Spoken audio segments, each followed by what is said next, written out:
मैं डॉक्टर अदिता शुक्ला, सहायक आचार्य Hindi, government college बयाना। BA second year के बच्चों, आज हम पढ़ेंगे घनानंद।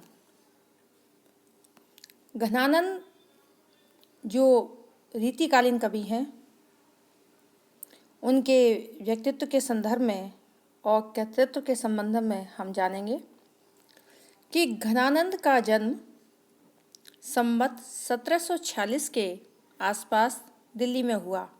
इनकी मृत्यु 1796 में मथुरा के नादिर शाह के आक्रमण के समय हुई। वे भटनागर कायस्थ परिवार में पैदा हुए थे। बाल्यकाल से ही विद्या अध्ययन की ओर उनकी रुचि थी। परंपरा अनुसार फारसी भाषा के द्वारा उनकी उच्च शिक्षा का श्री गणेश हुआ। अपनी असाधारण बुद्धि के कारण उन्हें शीघ्र ही फारसी का अच्छा ज्ञान हो गया। जनश्रुति उन्हें अबुल फजल का शिष्य भी बताती है। फारसी शिक्षा प्राप्त कर वे मुगल वंशोद्भव सम्राट मोहम्मद रंगीले के मीर मुंशी पद पर कार्यरत हुए। अपनी अद्भुत बुद्धि और साधारण चातुर्य के कारण मीर मुंशी के पद से उन्नति करते हुए वे बादशाह के खास कलम हो गए। घनानंद साहित्य तथा संगीत के वे प्रेमी और अत्यंत रसिक स्वभाव के जीव थे। उन्हें गाने का शौक था। किंवदंती है कि शाही दरबार में सुजान अथवा सुजान राय नाम की एक अत्यंत रूपवती वेश्या थी। घनानंद उस पर आसक्त थे।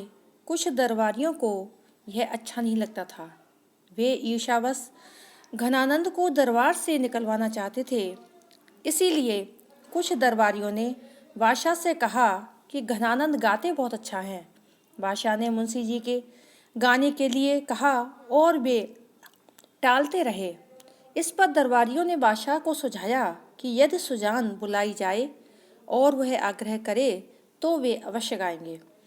बादशाह की आज्ञा से सुजान को दरबार में लाया गया। सुजान के कहने मात्र से घनानंद उसकी ओर उन्मुख होकर और बादशाह की ओर पीठ कर तन्मयता पूर्वक ऐसा गाया कि बादशाह और समस्त दरबारी मंत्रमुग्ध हो गए। बादशाह उनके गाने पर जितने प्रसन्न हुए उतने ही उनकी गुस्ताखी और बेअदबी पर भी क्रुद्ध थे। उन्होंने घनानंद को दरबार और दिल्ली से निकल जाने की आज्ञा दी। दरबार से निकलकर वे सुजान के पास गए और साथ चलने के लिए उससे आग्रह किया। सुजान ने उनके आग्रह को ठुकरा दिया। घनानंद ने प्रणय व्याकुल हृदय को इससे गहरा आघात पहुंचा। अंत वे विरक्त होकर वृंदावन चले आए और निम्बार्क वैष्णव संप्रदाय में दीक्षित हो गए। उनका सुजान प्रेम राधा कृष्ण के प्रेम में परिवर्तित हो गया। राधा कृष्ण के अर्थ में वे अपने काव्य में सुजान शब्द का प्रयोग करने लगे। घनानंद की मृत्यु के संबंध में प्रचलित है कि उनकी मृत्यु नादिर शाही में हुई। नादिर शाह की सेना के सिपाही संवत 1796 में मथुरा तक आ गए।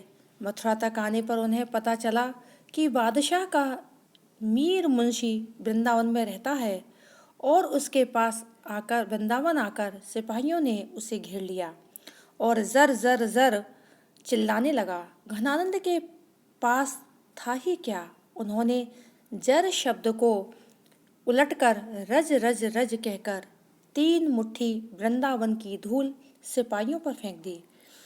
क्रोधित होकर नादिर शाह के सिपाहियों ने उनका वध कर दिया।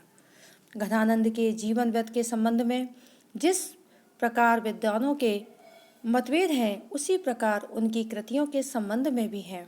काशी नागरी प्रचारणी सभा ने संवत 2000 तक की खोज में घनानंद की निम्नलिखित वृत्तियों के हस्तलेख प्राप्त किए हैं, जैसे घनानंद कवित्त, आनंद घन के कवित्त, स्फुट कवित्त, आनंद जू के कवित्त, सुजान हित प्रबंध, कृपा कंद निबंध, वियोग वेली, इश्कलता, जमुना रस, आनंद घनजू की पदावली, प्रीति पावस, सुजान विनोद, कवित्व संग्रह, रस केली वल्लरी, वृंदावन मत आदि।